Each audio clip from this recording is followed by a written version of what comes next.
ചായയിൽ ഡിപ്പ് ചെയ്ത് കഴിക്കണേ. Hi hi. എവിടെ നോക്കിയാലും ബൺ മസ്ക് ആണല്ലോ. അപ്പോൾ ഇനി എന്തെങ്കിലും സ്പെഷ്യലായിട്ട് എന്തെങ്കിലും കൊണ്ടുവരണം എന്നൊക്കെ പ്ലാൻ ചെയ്യുന്നുണ്ട് ഇൻഷാ അല്ലാ. കുക്കിംഗ് ഭയങ്കര പാഷൻ. അപ്പോൾ കേരളത്തിനെ ഇളക്കി മറിച്ചുകൊണ്ടിരിക്കുന്ന ഒരു ട്രെൻഡിങ് ആണല്ലോ.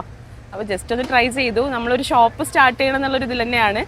അപ്പം മാർക്കറ്റ് എങ്ങനെയാണ്, നമ്മൾ കൊണ്ടുവരുന്ന സാധനങ്ങൾ ആളുകൾക്ക് ഇഷ്ടപ്പെടുമോ, നമ്മളെ സ്വീകരിക്കുമോ എന്നൊക്കെ ഒന്ന് അറിയാൻ വേണ്ടിയിട്ട് ട്രൈ ചെയ്തു. പക്ഷെ നമ്മൾ എക്സ്പെക്ട് ചെയ്തതിനേക്കാളും മാഷാ അല്ലാ നല്ല രീതിയിൽ ആളുകൾ നല്ല രീതിയിൽ വരുന്നുണ്ട്. അപ്പോൾ ഞാനും എൻ്റെ 3 മക്കളും കൂടിയിട്ട് ഞങ്ങളൊരു 5:30-6 മണിൻ്റെ ഉള്ളിൽ ഇവിടെ എത്തി. കുട്ടികൾ ക്ലാസ് കഴിഞ്ഞ് വന്നിട്ടാണ് വരുന്നത്. അപ്പം വരും, കുറച്ചൊരു 2 മണിക്കൂർ കൊണ്ട് തീരും, പോവും. നോർമൽ ബൺ മസ്ക് ഉണ്ട്, പിന്നെ 3 ഫ്ലേവറും കൊണ്ടുവരുന്നുണ്ട്. ഇപ്പം സ്ട്രോബെറി, ചോക്ലേറ്റും ബട്ടർ സ്കോച്ചും കൊണ്ടുവരുന്നുണ്ട്.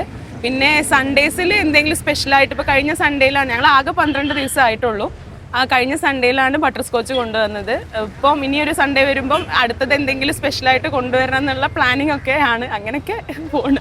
ക്രീംസൊക്കെ ഞാൻ തന്നെയാണ് ചെയ്യുന്നത്. ബണ്ണ് നമ്മൾ വാങ്ങുന്ന പുറത്തുനിന്ന്. ബണ്ണ് ഉണ്ടാക്കാനുള്ള അത്രമാത്രക്കൊന്നും ആയിട്ടില്ല ഞാൻ. ഇപ്പം ചിലവർക്ക് ബട്ടറിൻ്റെ ടേസ്റ്റ് ഇഷ്ടമായിക്കൊള്ളണമെന്നില്ല. അപ്പം ചോക്ലേറ്റ് ഉണ്ട്, സ്ട്രോബെറി ഉണ്ട്, ബട്ടർ സ്കോച്ച് ഉണ്ട്.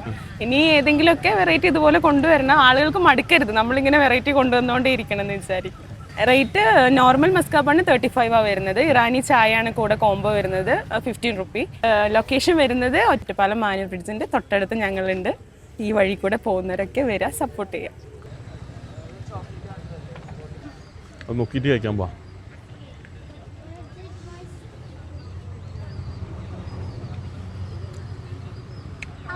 വെറുതെ അല്ല, ഇത് വൈറലാണ് കേട്ടോ. അത് മധുരം ഇഷ്ടപ്പെടുന്നവർക്ക് എന്തായാലും ഇഷ്ടപ്പെടും.